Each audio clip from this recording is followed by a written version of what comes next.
Okay, I'm getting the thumbs up back, which means that the show has begun. The show is Asheville 8 Note, and I, the host, Sam Irvin, have different guests on to chat for an hour and jam for an hour. Asheville musician guests who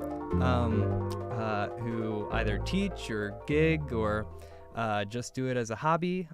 Today, it's two harpists, Jessica Meltz and Jessica Schaeffer, coming on. I met them through Trinity Episcopal, where I think all three of us play the Celtic service. Or do you guys do other stuff there? We'll talk about it when you come on. But I play the Celtic service every now and then at that church on Sundays in the evening. But I don't know. I'm doing that in November at some point. I don't know what that date is. But the show that is coming up that I want to promote is Dino Birds show. That's an improv duo that I play in with Zach Downs. And Ayla Claypool is doing a one-woman show to open up for that. And that's at The Well in West Asheville on October 26th at 7 p.m. So come out there. I really hopped right into promotions before explaining why I do the show and checking to make sure that that you can even hear me. Oh, good. It's coming through silky smooth. That's good. Tradition of the show to make sure that I'm not muted and to fix it if I am. So I do this show to practice my engineering skills. There are a lot of cables to connect and knobs to turn in the studio. And I really wanted to flex that muscle and practice doing that. I also do this to carve out a time in my life to chat about music and just do it for fun, just to play around in the sandbox of sound, you know. And I also do this to build community and to get to know musical colleagues better, acquaintances better, and to catch up with old friends, and to maybe hopefully introduce other people to other people, provide a platform. These recordings of our performances, because we will talk for an hour and then play for an hour, I try to do my best mixing them, more engineering practice, and I put them back up on Irvin Music Studio's YouTube, so you can go back and listen to the other episodes. This is episode 86. I think I told you guys you were 87 earlier. I'm not sure. I lied. I'm sorry. It's 80. The truth comes out. So yeah, there are 85 of these up, but they're not all mixed. I slacked a little bit. I'm a little behind. I'm about 4 or 5 behind getting them mixed. So anyways, go check those out. There's also an Irvin Music Studio Patreon that you could subscribe to if you wanted to support this platform. And these are or should be available as podcasts. So if your eyes are tired, you can shut them and just listen to the dulcet tones of my long-winded intros. And I think I am at the end of it. I think that's all that I say at the top of the show, although I'm sure I'm forgetting something. But whether I remember it or not, why don't you guys come on down? Thank you so much for coming on. Now's the time to click, what is it? The guest intro music. Yes, I hear it. It's working. Success. Hi.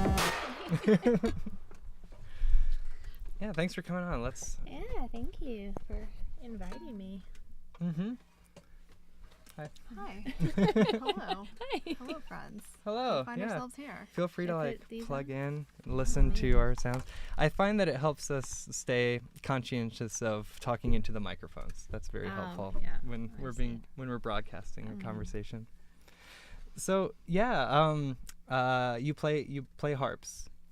And you're both named Jessica. Yes. What other similarities do you guys share? Well, when I met you, you had moved that year in 22. I had moved in 21, so we were both new, to the Asheville area. Oh, okay. What do you think so far? I've loved it. It's been no regrets. a really good move for me. Where did you come from? I came from the New Orleans area of Louisiana. Okay.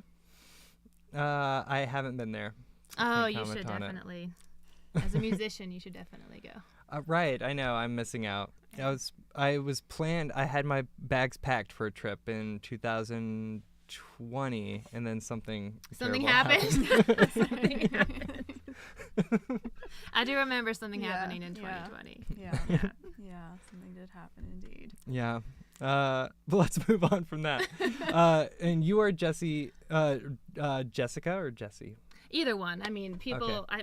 In my experience, I find people love a nickname, so I just save them the trouble, and I just say Jessie. It's just clicking right now that I think Jessie's like on your card, or It is. maybe you introduced It is. yourself as It Jessie, and I don't know where I got Jessica. It is excited. legally Jessica, so you're not incorrect. And Jessica Schaeffer, where did you come from? I moved here from the Bay Area, California Bay Area. San Oh, okay. Francisco area. That sounds like a nice place to be, too, in some ways. It is, in some ways, a very nice place to be. Yeah. I picture it like I just watched Pirates of the Caribbean again, and I think about it as like like the city where they start out. I think it's something Royal. Port Royal? Port Royal? Yeah. Not familiar with Right. the franchise, so. Whoa, not even the first one. Oh, you should They watch hold the up. first They're one. really great. Yeah, they really are. Okay. Yeah. Okay. Sorry, I I'm think- blushing because Yeah. Good to know. yeah. Well, now Super fan, We're- clearly. we're- yeah. Super fans. Yeah, I think of the Bay as just like there's a view of the ocean from everywhere in San Francisco, right? Pretty much, yes. Yeah. But New Orleans is not like that, right? Is it like a bog, or? You can definitely see there's a lot of water all around. It's not as pretty as the Pacific, but New Orleans, you'll see the muddy Mississippi for sure. And then, because New Orleans itself, I grew up across the river from New Orleans, so an area called the West Bank, which is different from the East Bank. Everything is directionally named because of water. So you have the West Bank and the East Bank, and you have Uptown, and you have Downtown, and you have North Shore, and you have South Shore. Everything is water-based. So I grew up across from New Orleans, and then around high school, my parents moved across the lake, because New Orleans is bordered by the Mississippi River, and then a massive lake called Lake Pontchartrain has one of the longest bridges in the world, about 26 miles, Wow. to get from the North Shore to the South Shore. So That's pretty cool. So you can drive just like way out into the water. my dad ran a marathon across it. Whoa. Wow. Okay. Yeah, when cool. they don't do that anymore, but there was a point in time where they held marathons. Because I think it clocks like right at 22 maybe something miles. It's pretty. I mean, when you're on it, you cannot see. There's a large section of it where you can't see either shore. It's a massive lake. That's trippy. Yeah. Yeah. That's really cool. That's a lot of water. Yeah. A lot of water. I love the Blue Ridge Parkway. I mean, that's a nice drive, a scenic drive. Well, I mean, I beautiful. moved Can't see because water. I wanted to be in the mountains. Mm, Like the New Orleans area, like southern Louisiana, is beautiful from the water, but you have to have a boat. It's very flat. It's not scenic unless you're like privileged to have a boat and you can be on the water and be in the swamps and on the bayous. And from land, it's not. Landscape speaking, is not that pretty. So I moved because I wanted to be in the mountains. Was that your intention moving here too? More general, I think. We were looking for a place on the eastern side of the country, and wanted to be in a place that was friendly to arts and artists. And I literally just, I knew of the name of Asheville. I knew Asheville by reputation. I'd never been here. And we came to check it out, and it was like, you know what, this actually is kind of similar to California. It's got the mountains, it has the ocean much further away, but it's somewhat temperate. And yeah, it felt like they're just the right fit. It is amazing that I think Asheville gets brought up or like has a reputation for the arts, even though it's so teeny. Have you felt that like appreciation since being here too?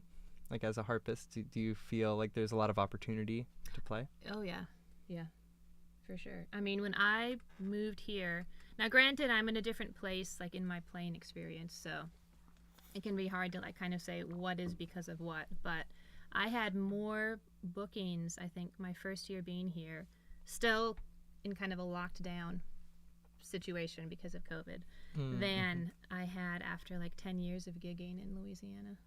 Whoa. So now I had 10 years more experience, so I don't know if that played a factor, but I found and still find there to be a lot of opportunity.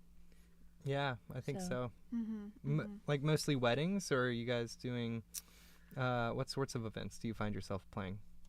I do mostly weddings, church gigs, chamber. There's chamber orchestras, things like that. I've played. Biltmore Estate has a lot of playing opportunities sometimes, so yeah, I'll play there. Yeah, I've played there a few times, but mostly for weddings. I'm mostly doing weddings, and some corporate events. Yeah. Yeah. Same. Yeah. A lot of weddings. I've played in the time that I've been active here playing. I've played at more churches, I think, here than I have in all of my time in California. Maybe that's not true, but like, maybe I would play at church a couple times a year, and here it's I've been there. I've been many times in the last 6 months. You'd imagine like the amount of churches per capita in the South is probably more than in California. Yeah, maybe it's a little bit more active. I'm not sure what the difference is, but it's nice. And I'm playing principal harp with the Aiken Symphony in South Carolina this season, and I'm excited to have that outlet. I always like to have my foot in the orchestral world. There's no other way to get that music except by doing it. Well, and it's so satisfying to play with other people as well, especially being an instrument that plays solo so much of the time.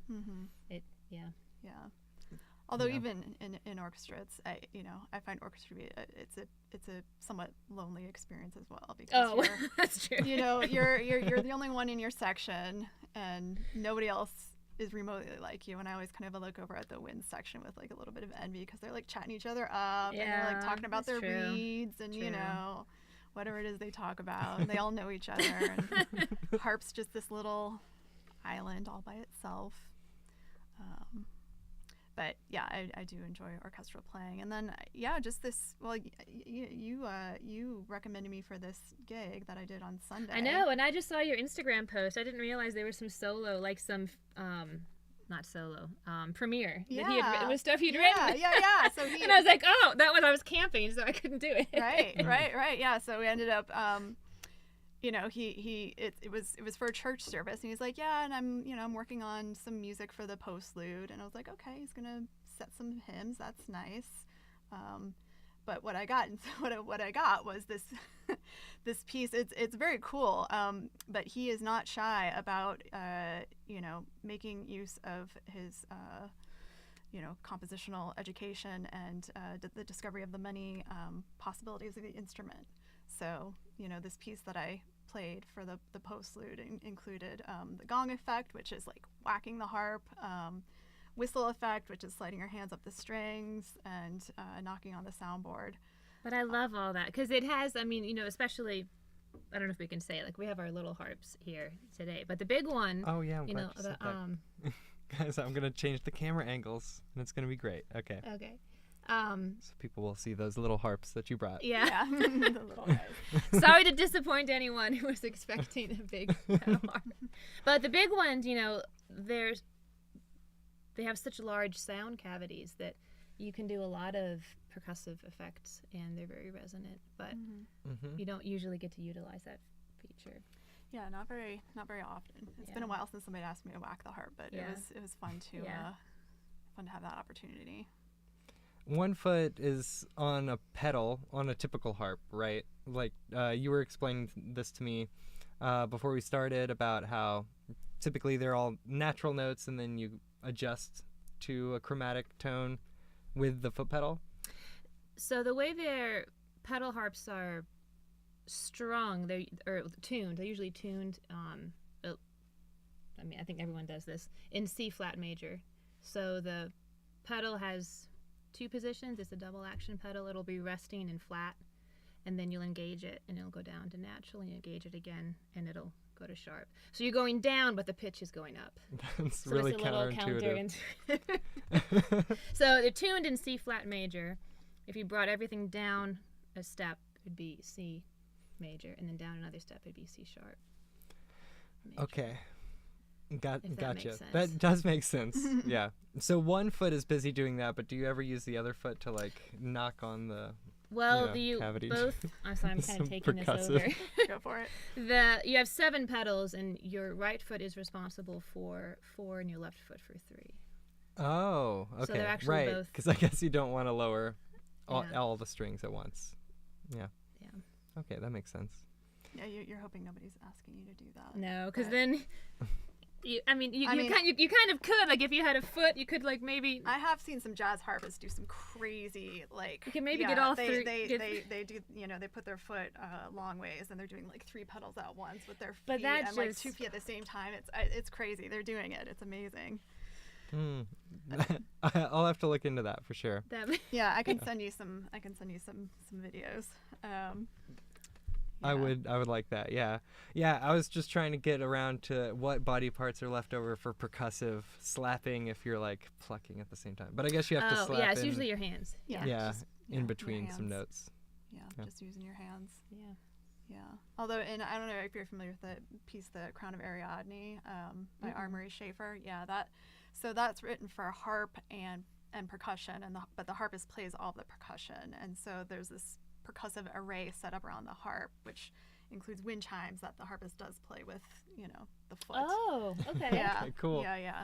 Oh, that is really wild. Yeah, it is a wild piece. I've seen more foot tambourine than I have in my entire life since I've been doing this show. that gets utilized a lot by like guitar strummers, singers. Yeah. Yeah. I've never heard of a harpist doing that. So. It's possible. Yeah, I guess so. Yeah. Well, it's not maybe in the classical vein so much to That's true. pound out. Let's see, what other questions should I have? Do you guys have anything to throw out there into the universe? Any profound thoughts about life? Any life advice? So you said that you've been in your musical career for like a decade, right? Mm-hmm. Do you still have a practice routine? I would love to hear about your So guys' would I. practice. My practice routine definitely needs some practicing. No, I mean, Not to put you on the spot. This Either was of bring you. out all of the bad habits. I mean, in an ideal world, I do like to play at least like an hour and a half a day. I kind of have a list of things that I'm working on for a long time. I've been working on some of them. But then, and that's where I like kind of having a mixture of things to be getting ready for, because if it's just always the same performance opportunities, you end up just playing a lot of the same pieces. And I like kind of always expanding and working on new things and challenging myself. So ideally 60, 90 minutes a day of playing, and then like working on like I'm not very good at memorizing, and I have not been good at memorizing since I've been playing the harp. So I'm trying to like challenge myself to really be memorizing things still, even without the pressure of recitals and things anymore. I'm right there with you. Yeah, I did a really big Bach like cello prelude this year that I memorized, and that was the first thing I memorized in like forever. Yeah, because if and it you took don't have forever. the pressure, like you don't do it. So Yeah, now I've got the 4-score iPad that goes everywhere with me. I love that piece of technology. yeah. Yeah. Yeah, that's I've not looked back from using that. And when they came out, the Pro size was a big game changer. as well. Can't wait. Yeah. I can't wait to upgrade. That's really cool. Yeah. Yeah. What about you? Are you getting the 90 like what, Yeah, 3 hours a in day. a perfect world. I shoot for 2 hours. I mean, anywhere between an hour to 2 hours would be ideal for me. And I definitely, during the event, which will not be named, I took a big break from playing altogether. And Where were you gonna play? Like, so yeah. Right, yeah. Well, I mean, people responded in all kinds of ways, and the way I responded was by not playing.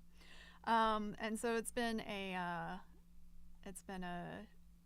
journey back into finding a routine again. But I love it. It's such an anchor for me. I mean, addiction's kind of become a loaded word these days, but there's definitely like I don't feel right without it when I'm in that mode of practicing every day. It's like an essential part of my daily routine. Absolutely, yeah. Yeah, and I always love starting with some kind of warm up where I'm not looking at the music, where I'm really just feeling into the sensation. I'm feeling into my proprioceptive sense and my sense of hearing, and just being with the sound production and the movement, and connecting with the harp that way. So I like to start off like that when I have the luxury to do so. And then similar, I like to work on different things. I usually start with the hardest stuff first, the most technical stuff first. And sometimes I'll even break my session into different parts, because when I have to go from Bach to Coldplay or something, it's like too big of a shift. I'm like, I'm gonna take a break, do something else, and then I come back with a different mindset, to play the pop stuff. So That's such a good tip to start with the hard technical stuff, because usually I do the same thing. I warm up with like aimless improv and just like I enjoy music and like feeling it out, and then I immediately move on to scales, which is more like getting down to business and keep lifting the weights, and then I work on in progress stuff that I've been working on for a long time. I like having a big list of in progress stuff that takes me a long time, rather than, I guess, focusing on a piece per month. I know some people work it that way. And then I finally get into like arrangements that I have to do for upcoming gigs, or like the hard technical stuff. But then at that point I'm like pretty tired. burnt. Right. Yeah. Right. So maybe I should switch it around. And I've found it to be like more pertinent the older I get. It's like, when I was young, I could practice like all day long and I could do anything at any time of the day. But I notice as I get older, it's like, it's really hard for me to get down to that technical stuff, like in the afternoon or the evening. Forget it. Totally. I have to do it first thing in the morning. Yeah. And that resonates with me so much. And a lot of musicians have talked about it on the show, about how like compulsive it is, Sometimes I can joke myself into thinking like, well, I got a lot going on, I can give up practice for a few days, and then I get all grumpy and existential.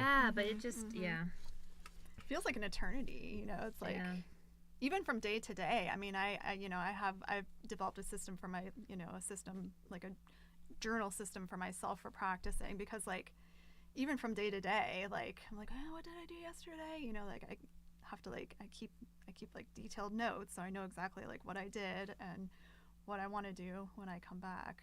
Because even that 24-hour cycle can sometimes feel like a very long time. Well, and I think when you're working on bigger pieces too that are technically challenging, I like to not work on a piece in its entirety, but to like just focus on one passage, or sometimes even just like one phrase. And then I find that to be more productive practicing, instead of like just hammering through a whole thing, but to like really isolate small pieces. I think you can really make more progress. So that's like exactly what I tell my student every week. Like, now don't play through the whole thing. Like, because then, you just go back. It just sets you like start on this phrase and really work that. Yeah. But yeah, I do that. Yeah. From the beginning. Right. Yeah, I play the whole thing. Everything. And like you can see it like when I am teaching, and there'll be like one small place that they always stumble, and it's just always back to the beginning. But we're not fixing this. Oh, I'm gonna go back to the beginning. No, like, just fix this. I'm gonna go back to the beginning. Like, let's start like right here where the trouble is, because you'll just always stumble if you don't. Yeah, I want to think that, like, after you have learned so many pieces, when you're first doing that work to learn the piece, hopefully you do that, due diligence up top to make sure that you have each part before going on to the next part. But I don't know if it works that way.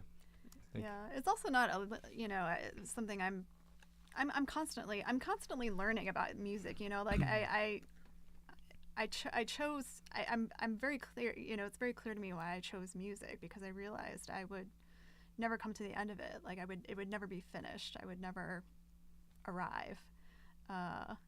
And so I'm constantly in this like state of discovery with music and constant development. And one of those, somewhat new things for me is really, really getting in an experiential way, like, oh, this is not a linear process. It's not like first you do this and then it's done and then you do this. It's like, it's much more cyclical. You get one section to a certain place, and then you like let it rest, or let it ferment, or let it age, however you want to say it, and then you like go to the next thing and work that, and then like come back. And it's much more of this like,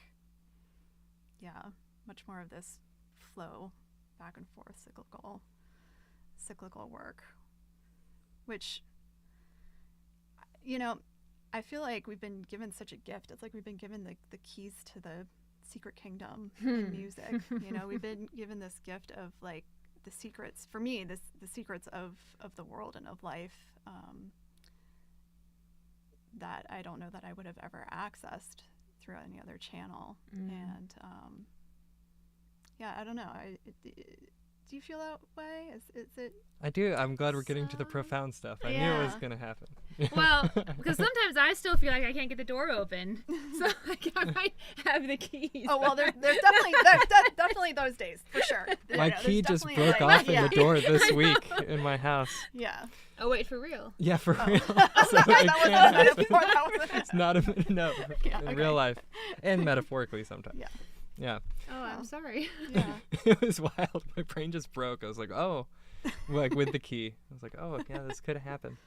But I do feel that way, and I think that that's one reason that it's so, it feels so like mandatory after you've spent so many years practicing. It's like very, I think there are levels to that, like cyclical getting in and out of the flow and into different flows, because practicing is also very therapeutic. You're repeating this thing over and over, and it eases up, it becomes easier, and like it softens the thing that you're working on, and I think that is such a peaceful feeling to experience, and then you sort of get hooked on that.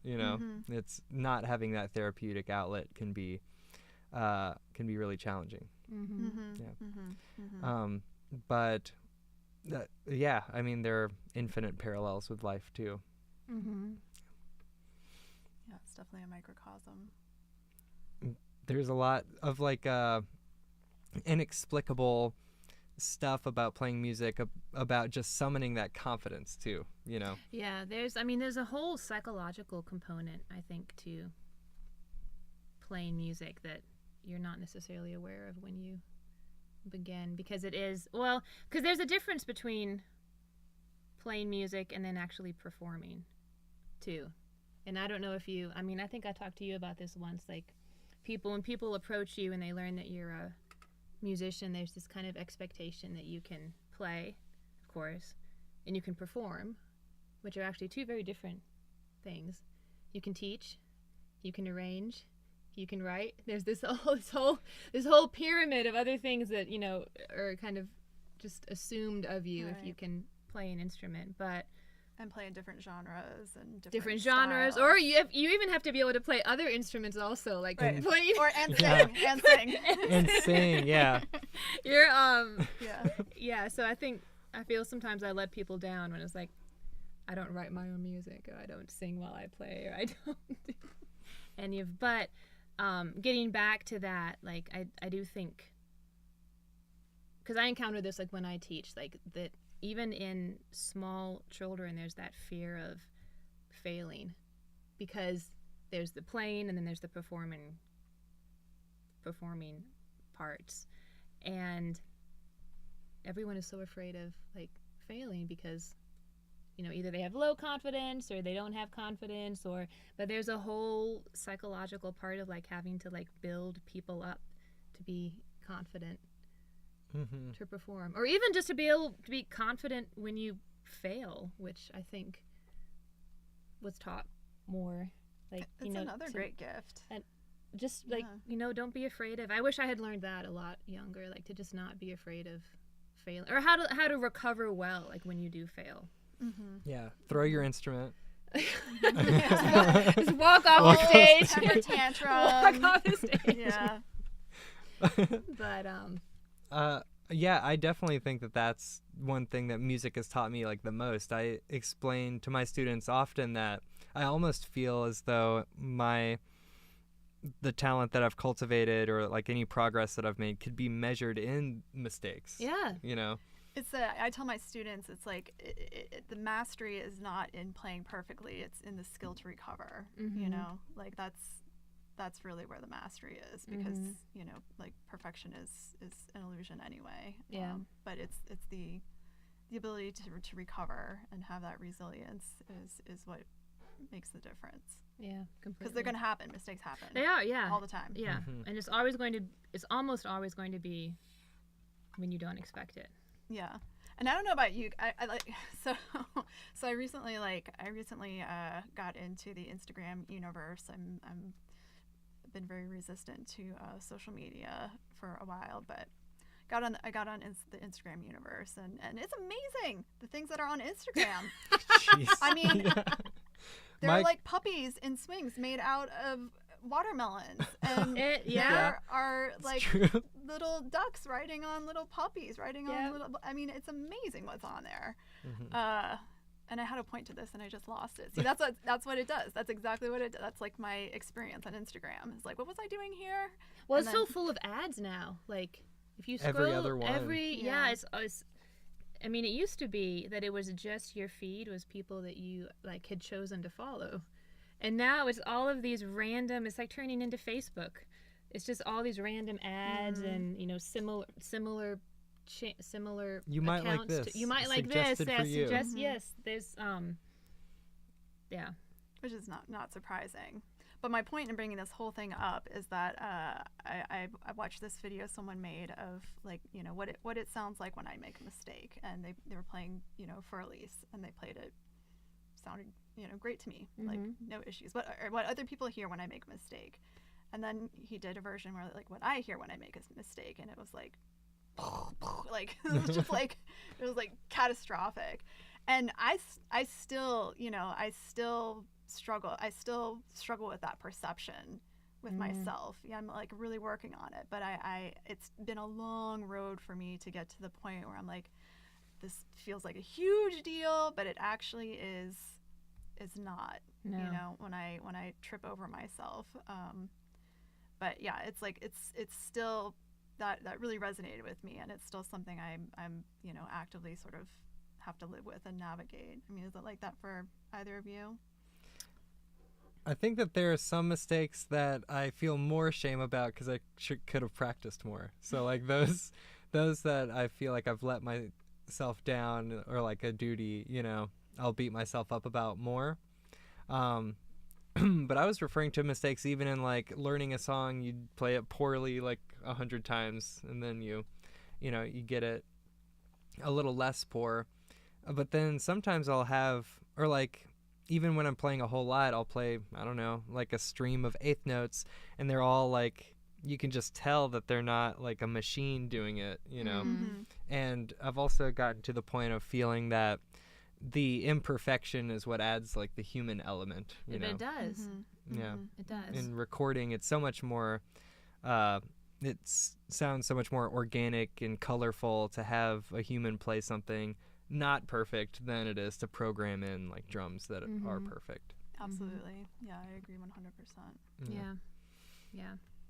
Because I mean, ultimately, like, I've just kind of stumbled into this myself, that and it makes it sounds like a natural realization when you speak it, but like no one had ever actually described music in this way to me. But if you think of when you're performing something that you're speaking it, and most people don't speak perfectly all the time. You stop and you stumble and you go back and you say things again, and it's just not that you want to play a piece that way, but that you're communicating something, and most things are never communicated perfectly. And there's a beauty in things not being perfect. Yeah, I mean, I think that brings us to like what is being communicated, and it's not just the content. It's not just the content of the words or the content of the music. It's because the human element has to be there, and if it presents itself in a way that just mistakes, like just recover and carry on. But some of like the different genres of music are emphasizing different things in the communication or the expression too. Like punk music can sound like really rough and terrible, and like everything's out of tune. And I went to a show like during AVL Fest. It was Dekaiju, and they were like putting their guitars on people in the audience, and the people didn't know how to play them. And it was like, they were like, I don't want this guitar. And they were like forcing the guitar on people. And it was like really just like a magical, wonderful musical experience, kind of an avant-garde moment with like feedback and the pedals, you know, making all sorts of noise. And so that was like a stark contrast to me trying to play the Bach cello suite perfectly and missing a note and like, you know, I'm a bad Bach player. But is how I feel in that moment, you know. Yeah. But in that moment, they're like, I would imagine those performers, or I don't know, I wonder if they think about it as like a quality thing. Like, this is going to sound really good whenever it feeds back and the audience member plays terrible stuff. I don't think so. I would imagine that you're like, it's some message about embracing the mistake or the grit or the grime or whatever, like we're talking about. Yeah, it's an experience. I mean, that's an experience. It's not just a passive witnessing. And I love that. That's something I long for more in music, and I've been able to do it sort of on the edges of my work is finding ways to engage, like really engage. You know, we're not at the end, but we come from a long line of the history of music, which has its roots in, you know, music and dance, and it has its roots in full participation. This idea of separating into like performer and audience is somewhat of a new concept and you know, in the grander history. And there's definitely a part of me that longs for that full participation, you know, of making music together with people, with an audience, instead of having feels like such a stark divide between those who are doing and those who are sitting there and listening. Do you feel awkward when you're watching musicians ever? I feel like sometimes I'll go to a show and I'm standing there and I am not as captivated as perhaps would be ideal, you know.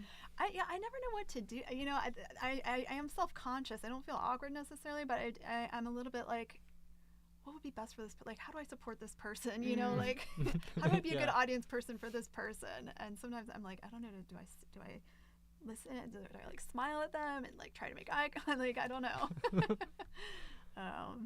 Yeah. Yeah. I guess it depends on the performer. Yeah. What are you talking? Harps are a very old instrument. Yes. But the oldest stringed instrument, right? I think Would you so, say? yeah. I think that's what I've heard. Like the earliest harp was discovered in like it was like 4000 BC, Mesopotamia. That's pretty old. Pretty old. Yeah. Yeah, pretty old. And it's a unique instrument. It's not I mean, I was kind of hoping we'll have a section where we get to like dork out on the harps and we can like show how the levers work and what the strings are, all the strings and everything. Absolutely, So yeah. maybe we can do that. A as demo, well. Yeah. a demonstration. Yeah, but it's a plectoral instrument, and it's a unique part of the unique musical family, which is why an orchestra is it's on its own. It's not a stringed instrument. No. People group it with the strings, but it's not a stringed instrument. It's one of the few instruments where the strings are perpendicular to the soundboard instead of parallel, like with the guitar or any of the violin family.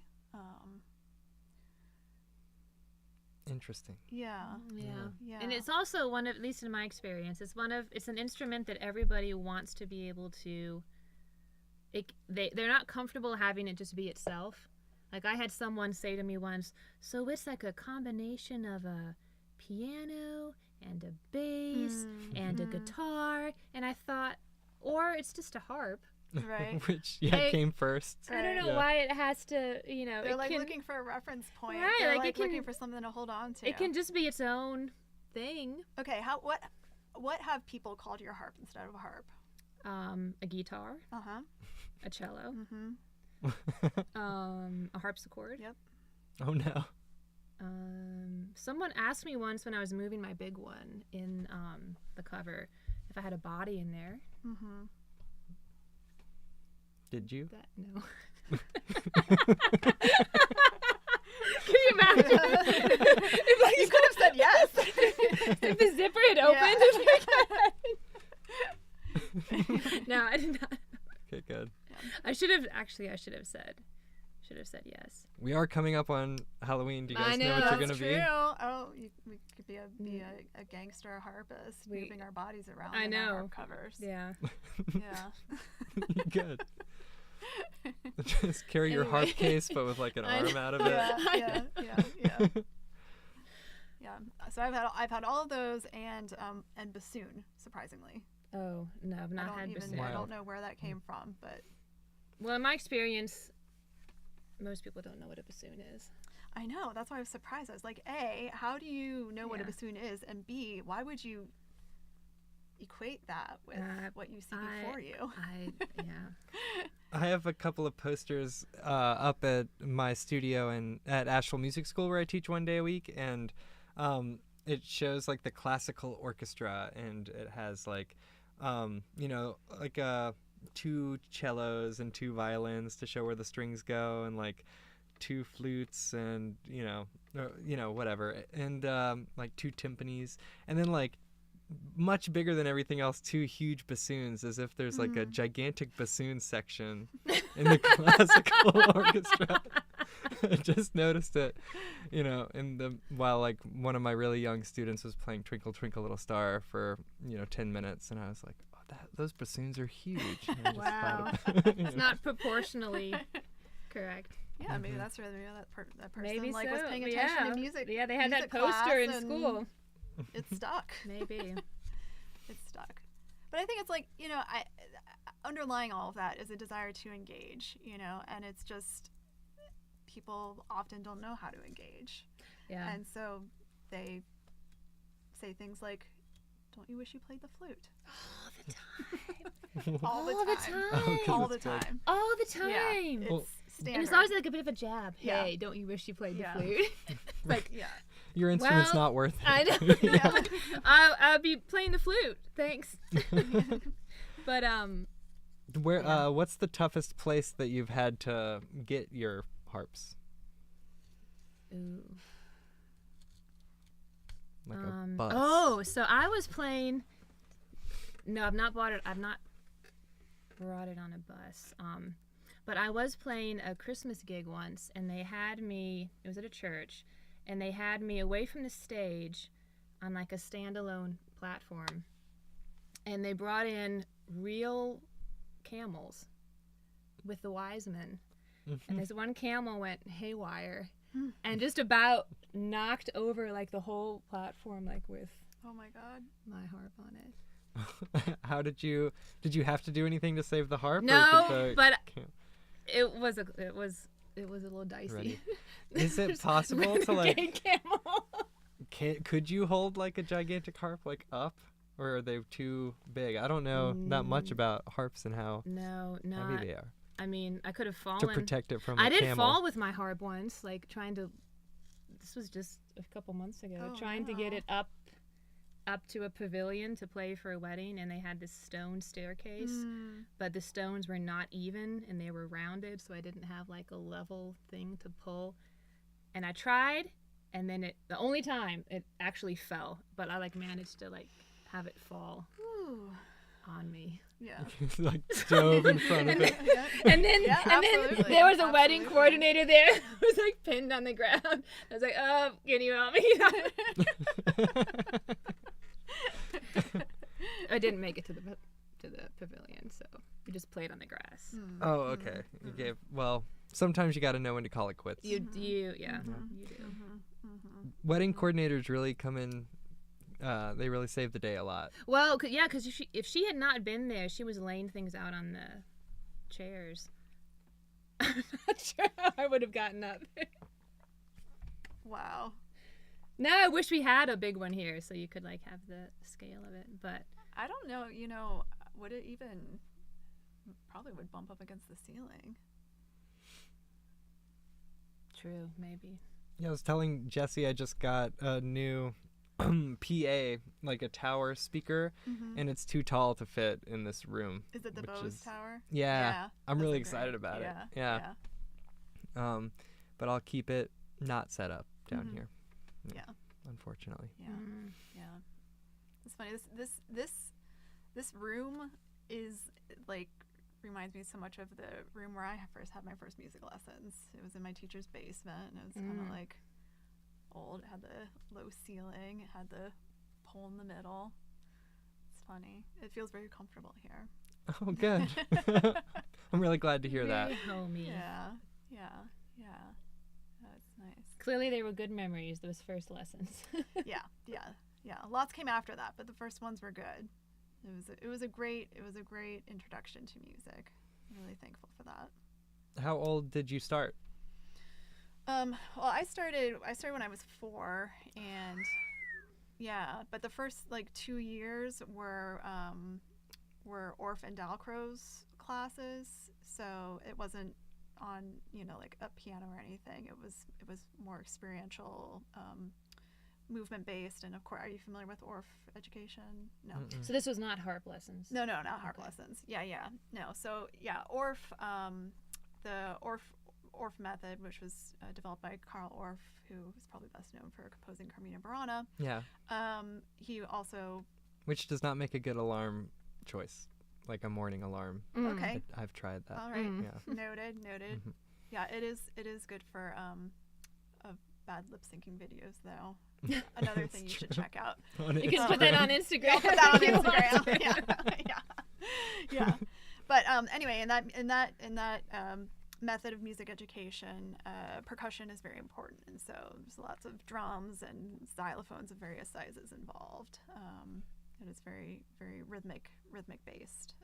Which is good. I think having a foundation Oh, and rhythm absolutely. is really yeah, important. rhythm and singing. And I think it's a brilliant way to start music, because then when you're 6 years old and you come to the instrument, you know how to read music. You know all these things already, so you can actually learn to play the instrument instead of trying to learn it all at once. Yeah, that's true. And especially rhythm. Rhythm is not. It's not. The essence of rhythm is not an intellectual understanding. It's a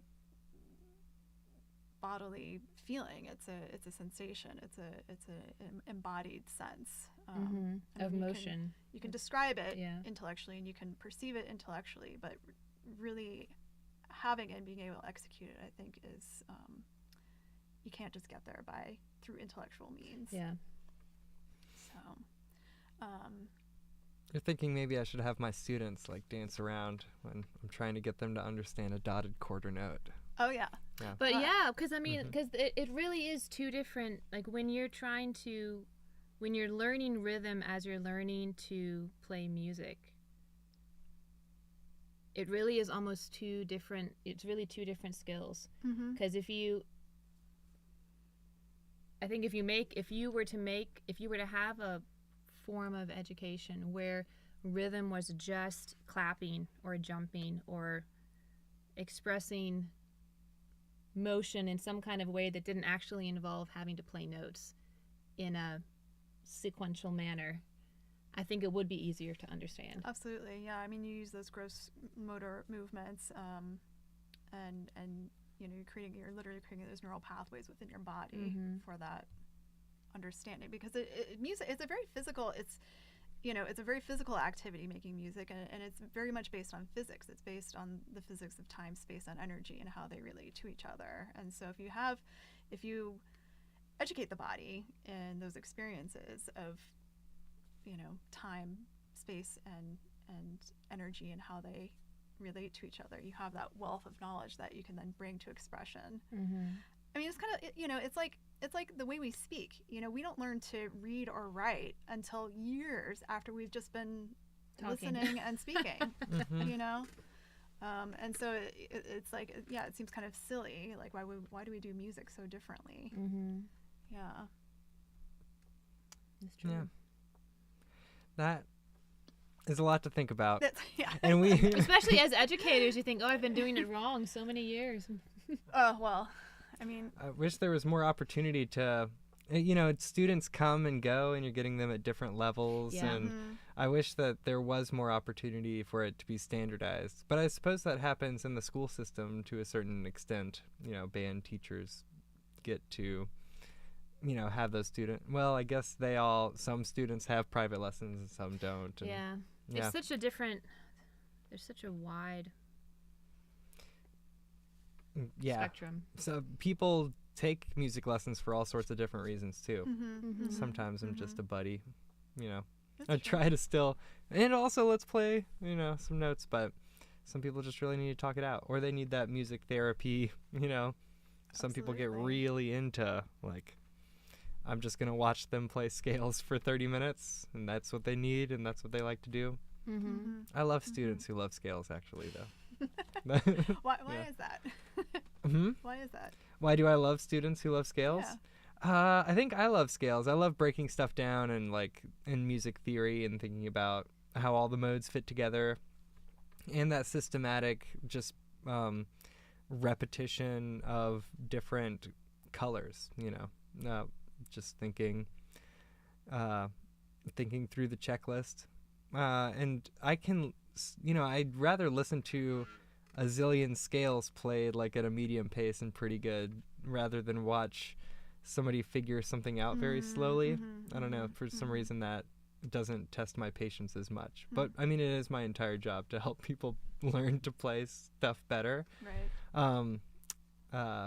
Ideally, students practice and they come back and play stuff well, and we jam together, and then I assign more stuff. But more often, That's ideal. That's the ideal. that's not really how it comes together.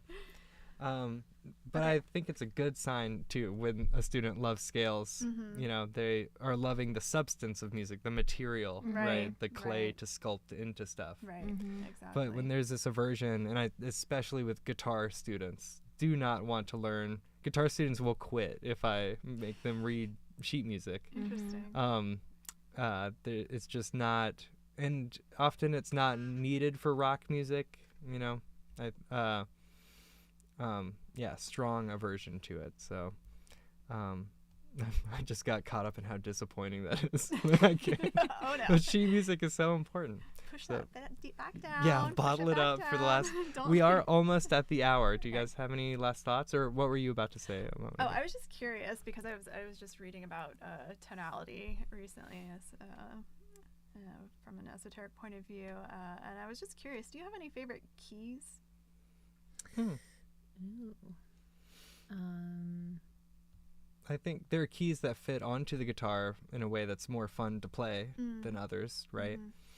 Like D minor and A major are really nice for me. Okay. Yeah. Okay. What about you?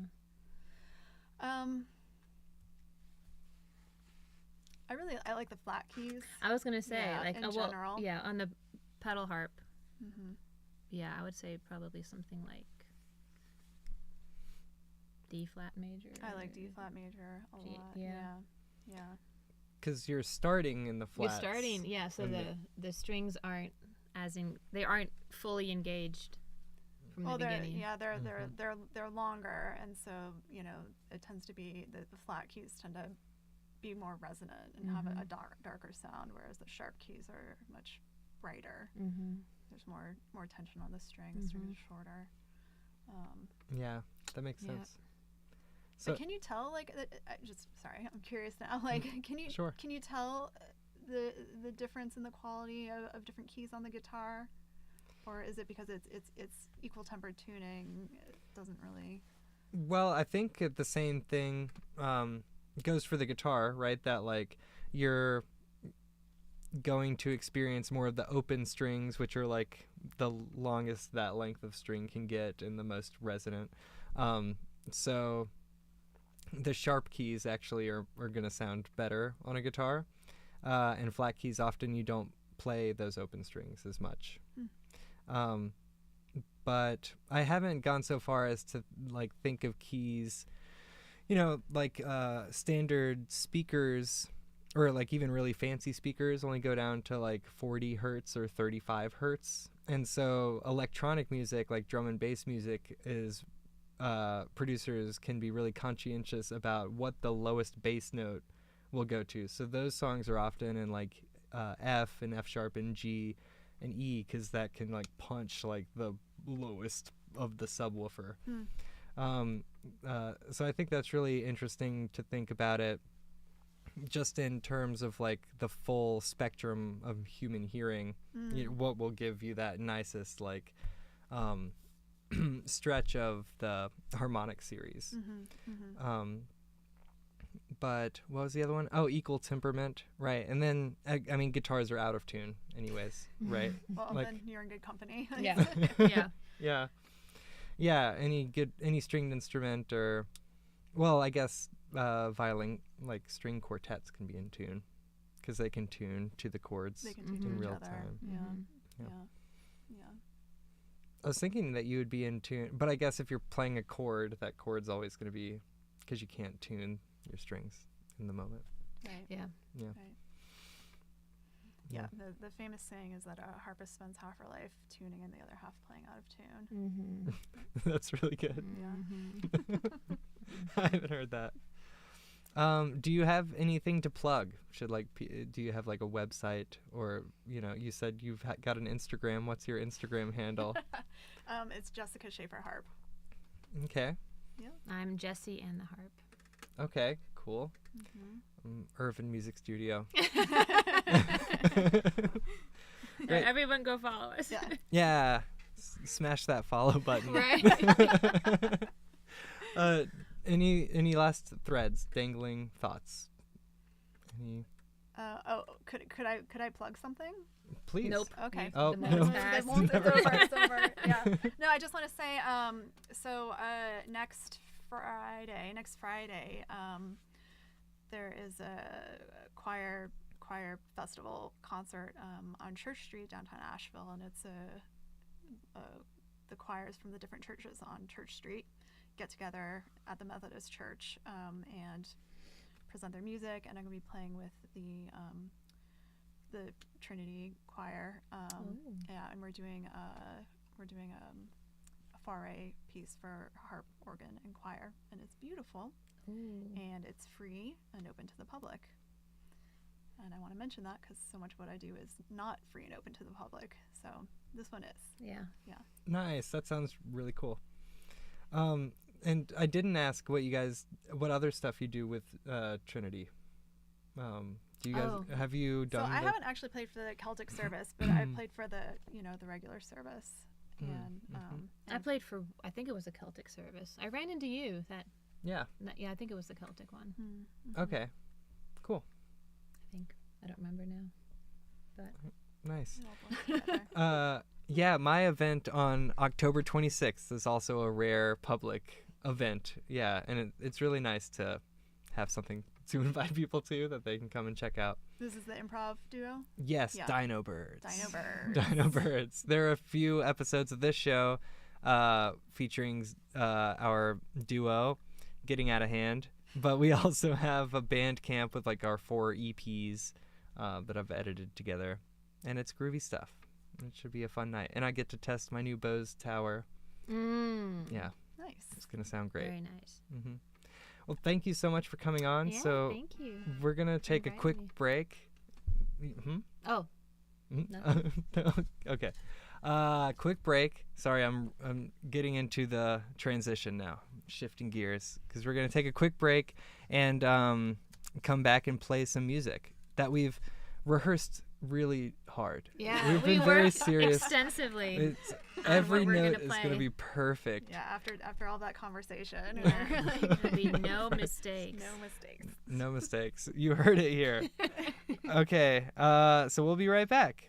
And I know over here how to cut to black, but not how to turn the mics off, just so you know. So I'm cutting to black right now. All right.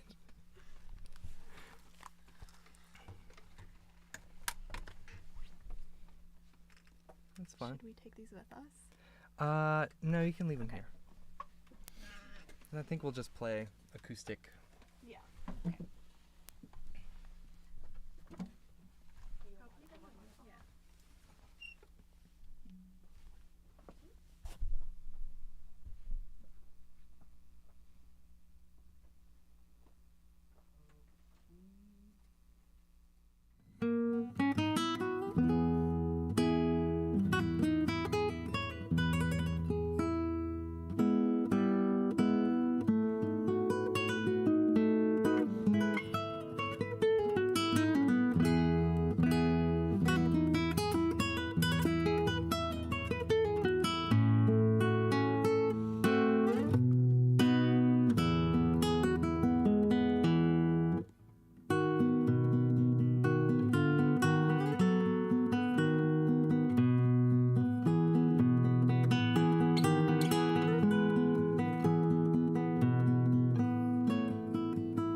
gosh, everything's on.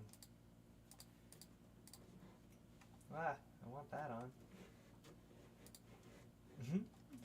Okay, so I think that this mic, is picking up now. So we're back with Asheville 8 Note.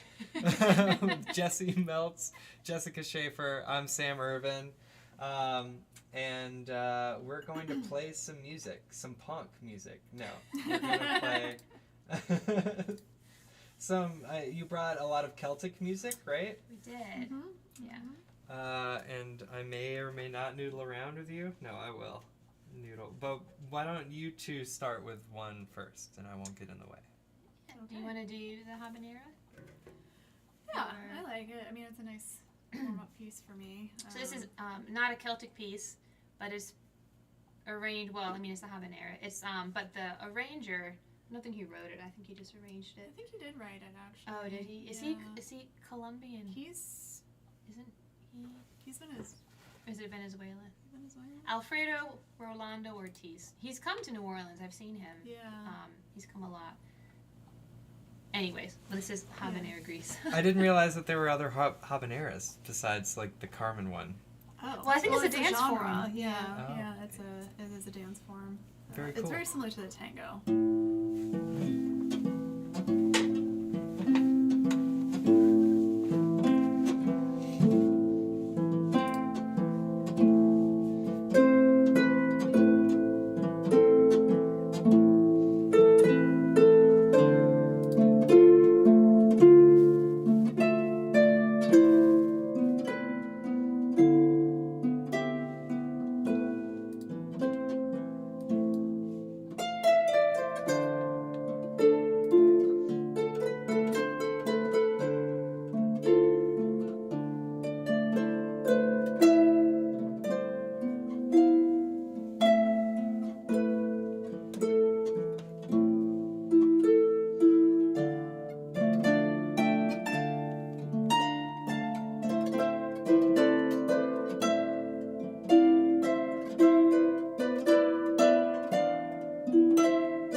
Repeat? Let's do it. Sure.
Really nice.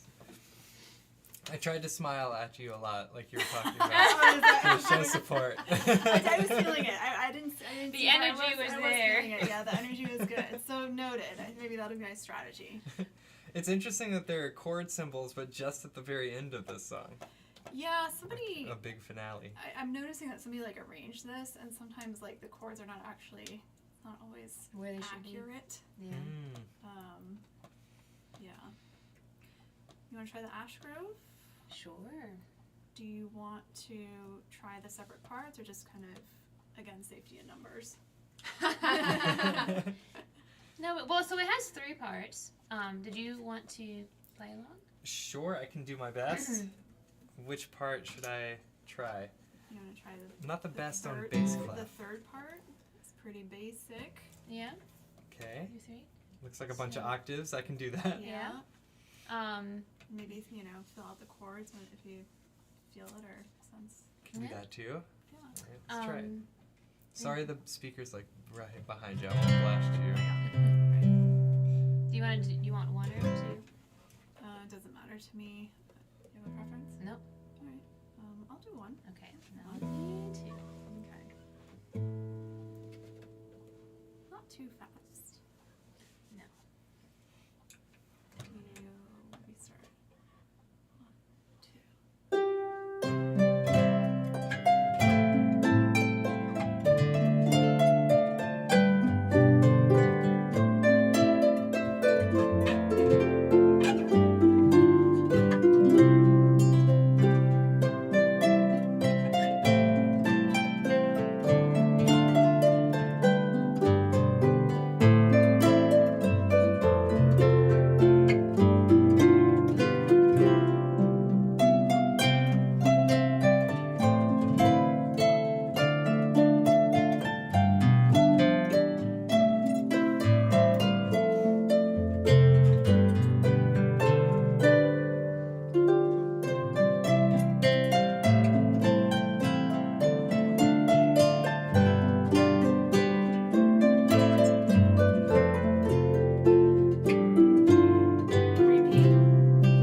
1, That's so fun. It's so much plucking.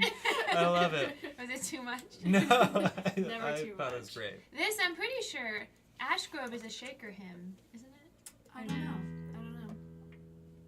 Surprisingly, I don't know a lot about Celtic music. Oh, no. Something I, for whatever reason, have been somewhat resistant to learning about.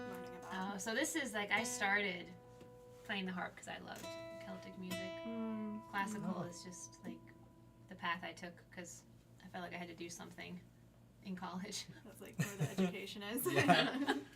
Well, and I started so late too that so I feel like I'm sorry. No, go ahead. I'm coming back like to Celtic music here, which is nice. Oh, cool. Yeah, it sounds like that jam session you go to is fun. Like, And then some people come. Maybe I should have plugged that. What is it? Yeah, Good the stuff. Irish Jam Session, 2nd and 4th Wednesday nights at the White Horse in Black Mountain. Yeah. And some people, Happening spot. drive like 45 minutes, an hour to come play there. It's Cool. a good little group. Have you guys seen that collection of waltzes by like Matheson? Bill Matheson, I think. No. It's on like this. I really like it. It's like got a ton of Celtic music, but also just other world music that sounds like that. And of course, it's not where I thought it was. So, it's like the book all the way on the right. Here? Yeah. the waltz book. There's a few volumes of those, and this Ash Grove song is in there. And Oh, we could do these. Yeah, we could. that book is amazing. It was hard to buy though. It's not on Amazon. Really? You have Where to, did you find it? if you Google it, it's like the guy's website. Elephant Hotel. I want to play Elephant Hotel. Oh. Okay. This is great. This would be great for jamming on. Oh, yeah. Yeah. Totally. Because it has all the chords. Yeah, all the chords and the melody. That's perfect. Midwinter Waltz. And come back in February for that. It's a wealth of tunes for sure. Yeah. Some of them are like from yeah. Scandinavia. Oh, yeah. So it just Right says here, traditional. But I feel like it might be a Shaker tune. Down Yonder Green Welsh. Valley. It's Welsh. Welsh. Well, I mean, where did the Shakers Yeah, where they come from? Yeah.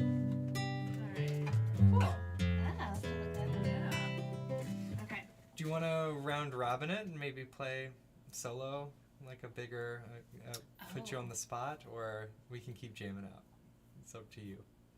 I'll be honest, you know, it puts me on my edge. I don't love, surprisingly, like playing solo is my least favorite thing to do. Like I love playing an ensemble, but I would love to take the opportunity to play solo, if that's appropriate for this occasion. I think so. Okay. But I'm not sure if you want. So you're nervous to play solo, but you want to. I'm just being a little transparent, a little bit nervous, but I'd like to do it. Okay, great. In the spirit Then, of collaborating, being a little bit vulnerable. Okay, great. So these do not build off of each other. You're just playing a solo. Or I was just gonna play like a solo, right? Right. Yeah. Mm-hmm. Just like a standalone. Oh, solo. okay. Then I get Yeah, and it's not gonna be anything fancy. In fact, it's gonna be like super duper simple. But it has to be the most technical piece you're working on. but it's been I on want to my hear mind. nothing but mistakes. Nothing but mistakes. I only want to hear I mean, I mistakes. can give that to you also if you want. Yeah, let's play a game where you just put a sheet of music in front of me and see what happens. Upside down. Upside down, yeah. No, Yeah. what are you going to play? Yeah, so it's a very sweet, simple tune. It was written by Deborah Henson Conant, who is a famous harpist in our world. I think it's like her best-selling song ever. Is it The really? Nightingale. Yeah. And she has some more fancier like concert versions of it, but it's just I really like this kind of simple version, and it's been on my mind today. I had a friend who passed recently, and this just came out of my mind. So yeah, I'd like to play it, and I'd like to make sure that I'm in the right key first. Yeah. Like how many times does that I'll happen? have to talk about the levers later.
So pretty. Yeah, that's a lovely piece. Yeah, I had it's not a sweet heard little that before. tune. Thank you for listening. Yeah. Thank It you was for your wonderful. good vibes.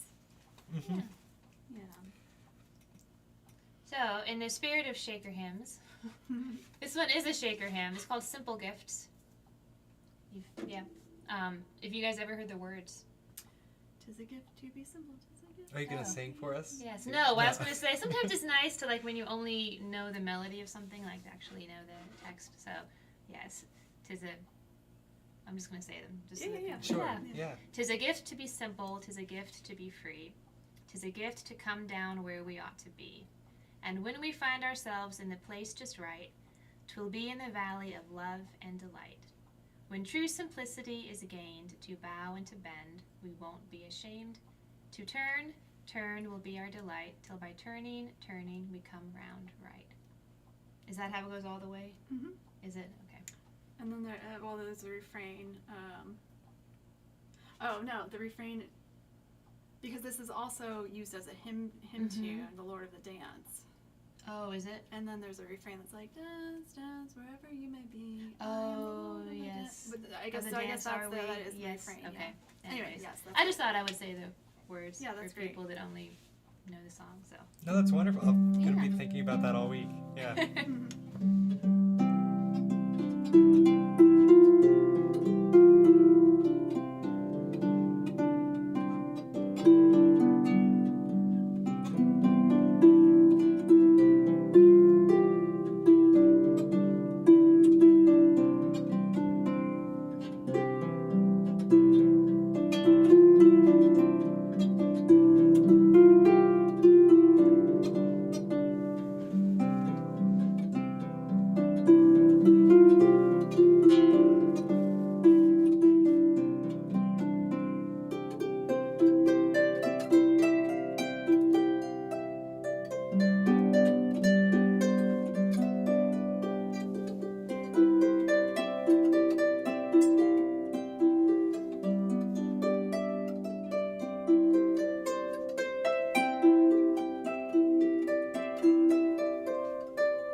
Nice.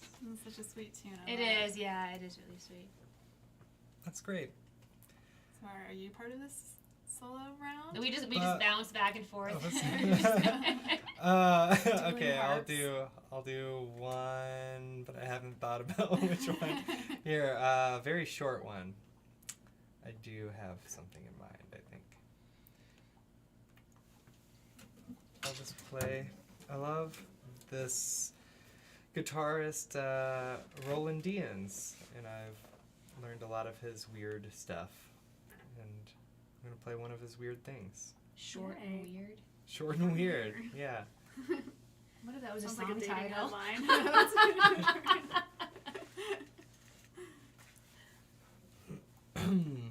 Oh no, my pedal. Oh, thank you.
Yeah, I guess it's less weird than I thought. Yeah. Some of his stuff is weird, but maybe not that one. I liked it. All right. Want to go back to jammin'? I'll let you guys So the deal with the Ho Should He Come is Should He Come? that's one of those ones where the chords are not quite right. So I mean, we could do it. And I could just tell you which ones are funky, or we could just skip it and go to the next one. Next one. Next Next one. one. Over the Rainbow? No, let's not do that. Oh, okay. I have enough of But that. Do there's, you love it? I do. Okay, we could. I But mean, we no, could we do don't it. have no. There's a Ronnie Knight. Did you want to? Did we? I don't. Do we have the melody for that? That's the Or- one that I think I Yeah, you had. have. Let's see, harp 2. Yeah, we just have harp 2 here. Yeah. Do you have harp 1? Well, this is the one that had like the 2 3s. Oh, right. But the third So- harp has the melody.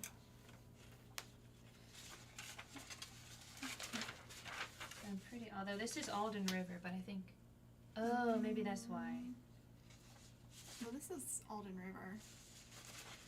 What key is that in? G. So it should be the Should we same. see if it, see if it lines up? Let's give So it a just, try. it could be a Let's- real jam. Let's go on a journey. So you'll do the one here. I'll do Do that, this okay. one. Yeah. I'll do this one. All right. Okay. Do you have a pickup or anything, or is it just right I do have a pickup. in? Okay. So we'll see if this matches or not. Okay. Yeah, I have 3/8 notes, Okay. and then Okay. Okay. Okay. Let's give it a try.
That worked out well. yeah, Nice. that is the way it goes. I feel like I'm floating along a river, clouds. So there is a fun tune in here that I would like to try. I mean, I think we have time. Not in order. Mhm. It's let me see. What is it? Wait, how do I do that fun trick? Oh, we get back here. I know. I tried it, and then Uh-huh. oh, there it is. Katie Bairdy is kind of fun. What page is it? 134. See if I can get the. You know, we never even did talk about how therapeutic harps, like harps in particular, are. Like when you're. Mm, I'm in a state right now, for sure. Yeah. yeah. Well, you With- this is one of your areas of interest and development is in harp Therapeutic therapy. music, yeah, for sure. Which the harp in particular, because it is so resonant and has so many overtones that are all overtoning all together. Where on the piano, like as soon as your hands come off the keys, like the overtones kind of stop. Where once the strings are plucked on the harp, they just keep vibrating. So you'll have all the overtones. Like and they're very pure overtones. You know, there's not the sound wave is very pure. Mm-hmm. You know, there's not all these frequencies like you might get on the oboe or another instrument. It's a very pure tone. So it's very therapeutic to play because you're kind of giving yourself a sound massage. But then it's also very therapeutic for people like to listen to more than another instrument might be. So Gotcha. That's cool. yeah. There's it's barely relevant, but there's this the well where I'm playing this gig on October 26th. I believe has like this massage chair, but like it's like a specially designed chair that different parts will vibrate based on the overtones that are being played. So you get like a sound bath, and there's a directly corresponding like somatic experience that happens, which is like a really neat sort of thing. I think like sonic health is not something that people talk about a lot, but the sound atmosphere that you live in actually can play a huge part on your general health and like well-being. If you like people that live close to interstates, close to airports, close to busy roads, or just that always have a lot of noise in their Absolutely. back, it really is a real thing. Oh yeah, it is. I grew up in a household that had the TV going like all the time in the background, and so I did that too for years. TV just always on, and that lifestyle shift has been like so much peace. You know, it's just like a quiet home. It's really nice. Yeah. I rarely listen to music. I love silence so much. Are you guys like that? Yeah. I actually yes.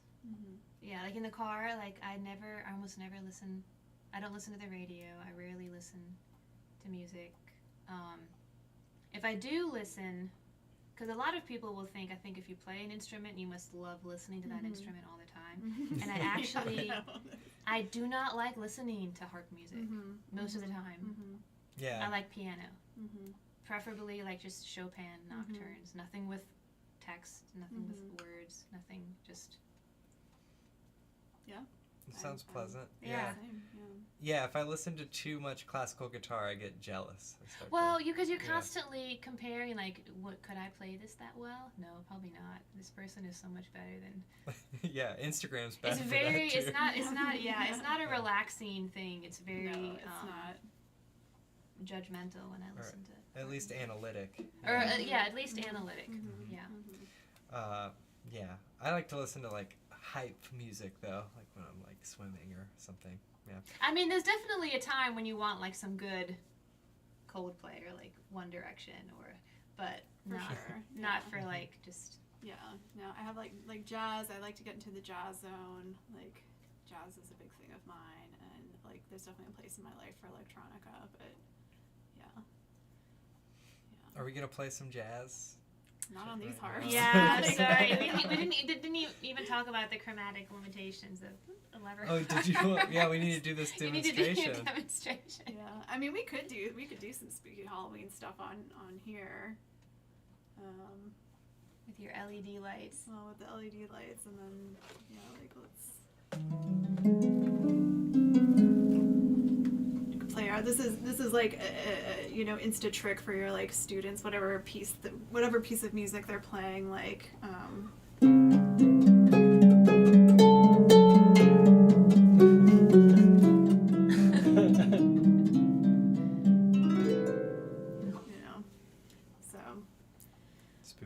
Spooky. Definitely spooky. That's a lot. That's so many switches, which is fun. You can tell that I like switches and knobs. So they're calling out. But yeah, definitely. Because if you want, for people that are watching that want to know, the harp is a diatonically strung instrument. So, like if you just had the white keys on a piano. The pedal harp has the chromatic ability for all the black keys, but this is the lever harp, so each string only has the ability to go up with the lever 1/2 step. So you have to be strategic in how you tune, anticipating what you're going to play. So I typically tune in E flat major, so then to play in the key of C major. E's, B's, and A's will go from the flat they're tuned in up to natural. So everything's natural. And then I also have the ability to play in G by putting up the F's, which most folk music is going to be in G or D. So I put the 3 flat strings up, or the levers up, like for the whole harp, and then F's will go up to play in G, and then C's will go up to play in D, and then you have to shift as you go. But most of the time you're going to be in C, D, or G. So.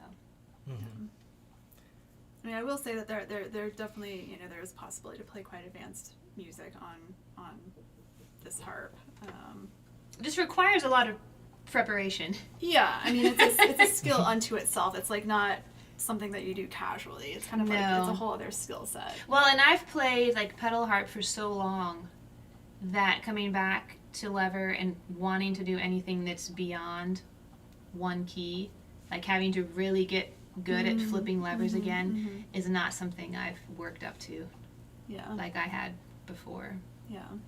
Yeah, no, it's definitely a skill set unto itself. It is. Should we try Katie Verity? Katie, okay. I don't remember how this one goes. I'll play it. Okay. I'll play it for you. Okay. Well, there is a third part. Oops. Oh, there are different parts for this? Oh, there are. Oh, nice. Do you I want could do the 3, first Sam? part. Yeah, I'll try 3. Oh, I think I do remember it now. Okay. Yeah. Oh, we're not Speaking in. of- Sorry. yeah, speaking we're of not F in. sharps. We are not in G.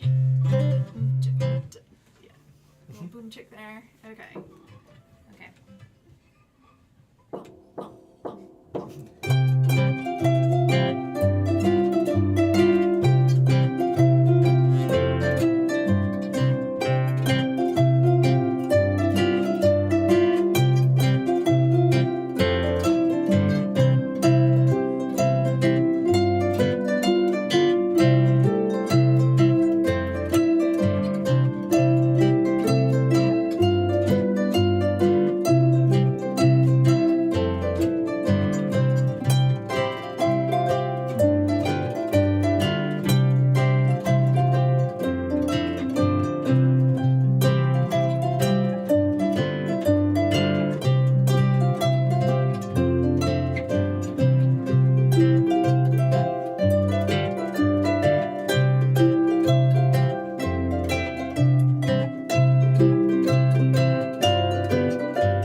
It's a bit of a round.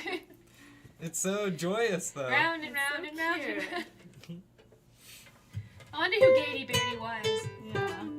A little girl who loved to skip. Yeah. So it's traditionally Scottish for anyone listening that would like to know. Do any of these Celtic songs, do people like exchange solos or shred or improvise at the, Or is it sort of like this where it's It's a usually just all embellished together. melody? Yeah. Usually, it's not really in the jazz format where you would kind of go around and trade off solos. Mm-hmm. So it tends to be like everyone just all together. And some people will sit out if they call a tune that they don't know. And it's all by ear, and I'm just like endlessly fascinated again because I have such a hard time memorizing. And then I also didn't come, like my learning background was everything on paper.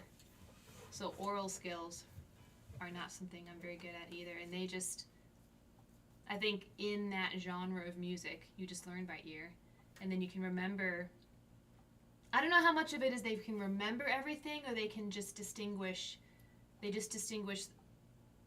intervals. And they can just pick up, oh yeah, I remember this one. Without necessarily remembering it, they can just hear and like, my oral skills, guys, were so bad in college. Like, I almost didn't pass theory. It was bad. Oh no. It was, I'm terrible too. I was really bad. Yeah. So, I'm just amazed at people that can really learn by ear. Absolutely. I think some instruments are better suited for that too. Yeah. And that's the thing with True. the harp, you don't need to hear. You don't need to hear because the harp is set. You don't have to tune like you do on a violin or some other or wind instrument. Yeah. And with those other instruments, you're always playing with other people. Yeah. And True. often you're only playing one note. Right. Yeah. Or a lot of guitarists are just playing like the chords. So there's more of a limited range than like playing a zillion notes at the same time. Yeah. Yeah, maybe so. So it's okay. It's not your fault. Oh, I don't know. I definitely thought it was my fault. To get back, I would get back the dictations and Yeah. like dripping with red ink. I'm like, oh, I'm never gonna pass. Definitely be a source of I tell you, who depression. were great were the vocalists. Again, like I think because they just could hear pitch. Yeah, they're using their voices. I mean, that's the thing. It's like, it's music is a skill I think that anyone can learn. Like, it really drives me crazy. People are like, oh, I'm just not musical. It's like, well, Neither was I. I'm still not. I know, exactly. Like, Oh, me neither. you can be the education is possible. Yeah. Yeah. This has been very educational. Oh, good. Yeah. We're almost at 10. I'm happy to jam for a while longer, but I do want to be cognizant of your time, too. So I'm happy to play one or two more, maybe. Is there What do you guys think? anything in here that you enjoy like, it. that you saw? I like Inisheer, Inisheer? Or Inisheer? I think it is Inisheer? Inisheer. It's just not spelled that way. What page is that? I think it's 45. I'm going the wrong way. 45. It's probably Gaelic. It's I think it's Irish. Oh. Well, that could be Gaelic, though. Well, yeah, exactly. Yeah. Chord They symbols, say yay. Gaelic in Scotland, too, though, don't they? Is it the Gaelic? It's definitely, it is definitely Gaelic in Ireland. But even all that, you've been to Ireland? I have not been to Ireland. I've been to Wales, but I haven't been to Ireland. Have you been to? Mm-mm. They Been to Japan, even- but not Yeah. Even like the street, like all of the official signage will be English and Gaelic. Is it like that in Wales? Is it? Okay. Yeah. This is just one part? Is it one part? Yeah, so I think Okay. we can just play around with doubling or Sure. chording it out or whatnot. Okay. Let's just start right in on the melody, though.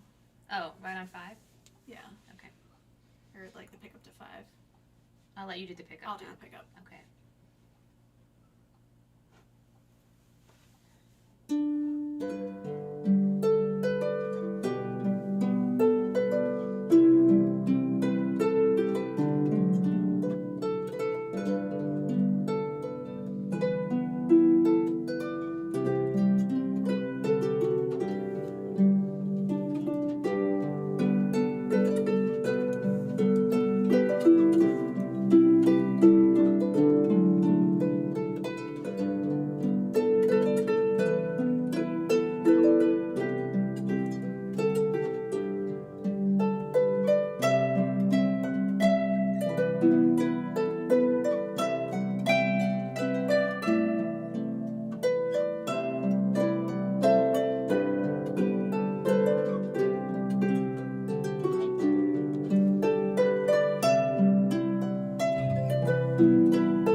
lover skills. I'm like, I know it's there and I can't get There's to something, it. there's something not right. Like, and I identified it. Like, it's the A. Okay, it's the A. Jess, like, you can get it. I'm like, nope, no, can't get it. Nope, still can't get it. Like, Yeah.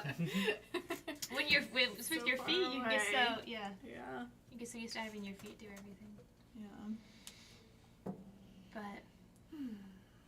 that was a nice one to end on. Yeah. That's sweet. Sure, that is nice. Yeah. This was not. I'm gonna sleep like a baby. It's like lullaby music. That's wonderful. So, thank you so much again for being on. Yes, Yeah, thank thanks you for for having us. Harpists. inviting us. Yeah. Of course. It was a pleasure to get to know you better. Would love to gig sometime. We should. Yeah. That would be really fun to find Yeah. something we to have a band do. name. String theory. String theory, definitely. I Or mean, too you much would. plucking. I don't know. Oh, you Pluck you would. plus. Pluck plus. Pluck plus. All right. Some alliteration there. No, you would think that, like, I mean, you might think a guitar and harp is too much plucking, but there's a great duo. What are they? It's Sue Richards, who you know, and then Robin, is it Bullock? He's like an amazing. He comes and jams sometimes with the Irish group. Guitar, mandolin, like anything he can play, and they are a duo that I don't know how often they perform, but definitely like they've played together a lot, just guitar and harp. So it's actually not a bad combination. Cool, I can see it. Yeah. I've literally never played with an. Like, I don't think there's any instrument that doesn't go with the harp. No, Yeah, tuba. Tuba I played goes. on with a tuba. euphonium recital in college. Oh, okay. All right. Yeah. Yeah, you were both really I know, pushed back on tuba's that not immediately. off, yeah. It was all flats. It was like a dream. Nice, yeah. Not so Nice. much for him, I don't think. But What is the range of a harp typically and these smaller harps? so I this think is yours like 3 octaves above middle C, and so this 2 is middle octaves C below. here. So I have Yeah, like This two, is- 2.5 Yeah. octaves above, Ooh. almost 3 octaves, and then 2 octaves below. yeah. And pedal harp is 3 octaves below middle C, And 4 octaves above. something yeah, like I that. have to think, Yeah, especially It's when a I'm big range. restringing. yeah. I always think middle C is in the 4th octave, and then I have to go up. And then I have to Yeah, go I down. still don't. I still have to look at the harp and think it through. Like, I don't Yeah. have that. That stuff is not hardwired at all. Yeah. But the highest string on the harp is the G above the 1st octave. But I don't know how that translates on guitar. Like, It's the double I'm not zero sure either. I octave. don't think about it in terms of middle C very often. The guitar's lowest string is tuned to like 82 hertz, that E. Yeah, I don't know like the The acoustic frequency equivalent, range. Yeah. I mean, because we Frequency. But it sounds like that C is lower than my E. Yeah, oh, it's definitely lower than your E. Yeah. Yeah. Yeah, I It's think pretty we low. can outrange you.